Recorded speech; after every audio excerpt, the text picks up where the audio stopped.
আমার এখানে এসে তিনটি বিষয় খুব ভালো লেগেছে, মানে আমি উপলব্ধি করছি। প্রথম বিষয়টা হলো আমাদের অর্থনৈতিক সমৃদ্ধি আসছে। এই দুশ্চিন্তাটা কেটে গেছে জন্য আমরা বাসার অলংকার কিভাবে বাড়াতে পারি এবং সেটা যে পাখি দিয়েও বাড়ানো যায় সেটার একটা উৎকৃষ্ট উদাহরণ। আমার দ্বিতীয় যে বিষয়টি এসেছে, আমরা কিন্তু অনেকটা মানবিক হয়েছি।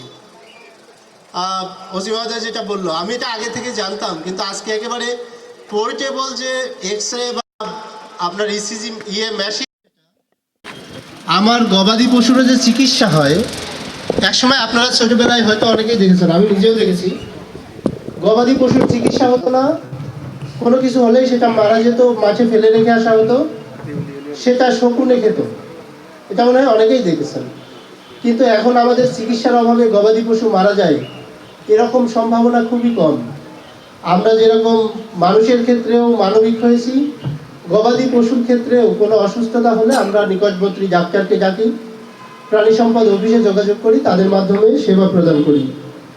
তৃতীয় যে বিষয়টি, যেটা সবচেয়ে বেশি গুরুত্বপূর্ণ, আপনারা আমাদের পুষ্টির চাহিদা পূরণ করছেন। আমি যখন ওই যে গাভী যেখানে প্রদর্শনী হচ্ছে ওখানে গেলাম, একজন বলল যে তার ওখানে একটি গাভী আছে 40 লিটার দুধ দেয়। আপনি চিন্তা করছেন 40 লিটার দুধ মানে আপনি প্রতিদিন 80টা পরিবারকে পুষ্টির চাহিদা পূরণ করছেন, তাই না? আপনি একা, কিন্তু আপনি একা আপনার একটা গাভী দিয়ে কমপক্ষে 80টি পরিবারের পুষ্টির চাহিদা পূরণ করছেন। কারণ আমরা জানি দুধ এমন একটি খাবার, সুষম খাবার, যেখানে ভিটামিন সি ছাড়া আর অন্য সকল ভিটামিন আছে, তাই না? তো সেজন্য আপনাদেরকে অসংখ্য ধন্যবাদ। আমি দেখলাম আমাদের যেখানে ওই যে পুষ্টি কি প্রাণী সম্পদ থেকে প্রোডাক্ট থেকে যে খাবার প্রক্রিয়াজাত করা হচ্ছে, সেখানে মাছের পেটির আকারে একটি মিষ্টি। এটা কিন্তু আমাদের যে সংস্কৃতি, আমরা এই সংস্কৃতিতে বড় হয়েছি। আগে এক সময় প্রাচীন আমলে বা মধ্যযুগেও আমরা একজন আরেকজনের বাড়িতে গেলে সর্বপ্রথম পান দিয়ে আপ্যায়ন করা হতো। আমরা এখনো, যদিও আমাদের একটি বৃহৎ অংশ ডায়াবেটিক্সের কারণে মিষ্টি খেতে পারে না, কিন্তু আমরা যে কোনো সুসংবাদ হোক না কেন সেটা কিন্তু মিষ্টি দিয়েই আপ্যায়ন করা হয়, তাই না? আমরা এই সংস্কৃতিতে এখনো আছি।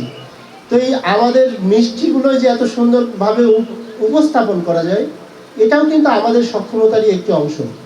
সেজন্য আমরা চাইবো, আমাদের একসময় প্রাণীকে যে সম্পদ হিসেবে আখ্যায়িত করা হয়, এইটা কখনোই চিন্তাই করা হয়নি, কিন্তু এখন আমাদেরকে প্রাণীকে সম্পদ হিসেবে আখ্যায়িত করা হচ্ছে। কেন? আমাদের অনেক বেকার যুবক এই প্রাণীকে লালন পালন করে তারা স্বাবলম্বী হচ্ছে। দেখা যাচ্ছে একজন আরো 15 থেকে 20 জনের কর্মসংস্থান তৈরি করছে, 100 থেকে 200 পরিবারের প্রতিদিনের আমাদের পুষ্টির চাহিদা পূরণ করছে। সেজন্য আমি চাইবো, আপনারা যারা খামারি আছেন, স্থানীয় পর্যায়ে যারা স্থানীয়ভাবে প্রাণীর চিকিৎসা দিয়ে থাকেন, আমি আপনাদের সবার প্রতি বিনীত অনুরোধ রাখবো, আপনারা যেভাবে আমাদের পুষ্টির চাহিদা পূরণ করছেন, এদেশের অর্থনীতির উন্নতিতে সমৃদ্ধি রাখছেন, আমাদের ভবিষ্যৎ প্রজন্মটা যাতে ভালো থাকে সেদিকটাতেও একটু খেয়াল রাখবেন।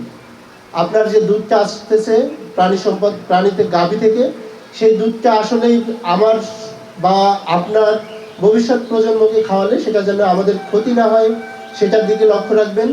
আমরা অনেক সময় দেখি কুরবানিকে সামনে করে বা বড় ধরনের ইভেন্টকে সামনে করে গরু মোটা তাজাকরণ করা হয়, কিন্তু এই গরু মোটা তাজাকরণ করতে যে আপনার শরীরের যাতে কোনো ক্ষতি না হয়, এরকম কোনো উপাদান যেন আমি ওই গবাদি পশুর প্রাণীতে না ঢুকাই, এজন্য আমি অনুরোধ রাখবো। আমাদের প্রাণী সম্পদ কর্মকর্তার পোস্টটি দীর্ঘদিন শূন্য ছিল, যা হোক উনি এসেছেন, উনি কাজ করবেন প্রত্যাশা করি। উনি নিজেও কাজের মানুষ। তো আমরা চাইবো আপনারা যে কোনো সমস্যায় এই অফিসের দ্বারস্থ হবেন, এই অফিসের সেবা নেবেন, এবং আপনার একটি গাভী, অনেক ক্ষেত্রে আমাদের যারা ছোটোখাটো চাকরি করি, পিআরএলে যাওয়ার সময় আমরা আমাদের এই যে হাই স্কুলের টিচার যারা আছেন, ওনারা কিন্তু আপনার একটা গাভীর সমান টাকাও পেনশন হিসেবে পায় না, আপনারা জানেন? সে 30 থেকে 40 বছর চাকরি করছে বা 30 থেকে 35 বছর চাকরি করছে, আপনার একটা গাভীর যে দাম, অনেক ক্ষেত্রে সেই মূল্যটাও সরকারি কোষাগার থেকে পায় না। সেজন্য আপনারা কিন্তু সমাজের অনেকের চেয়ে অনেক ভালো আছেন। আপনারা আমাদের সেবা করছেন, এই দেশের সেবা করছেন, সেজন্য আপনারা সবচেয়ে সম্মানিত মানুষ। আমরা চাইবো যে যেখানে খামার করছেন, এই খামারি হিসেবে আপনারা সবচেয়ে ভালো করেন। এক্ষেত্রে যদি আপনার এই অফিসের কোনো সহায়তা লাগে, আমাদের ব্যাংকের যদি লোন লাগে, আমি আলোচনা করছিলাম, আমার যেমন উপজেলা কৃষি যে কৃষি ঋণ কমিটির সভা আছে, ওটা গতকালকে মিটিং হলো। আমি চাচ্ছিলাম যে আমার খামারিরা যাতে সবচেয়ে বেশি লোন পায়। আপনারা যদি লোন পাওয়ার ক্ষেত্রে কোনো প্রতিবন্ধকতা থাকে আমাকে জানাবেন, আমি ব্যাংকের সকল ব্যাংকের সবার সাথে কথা বলবো।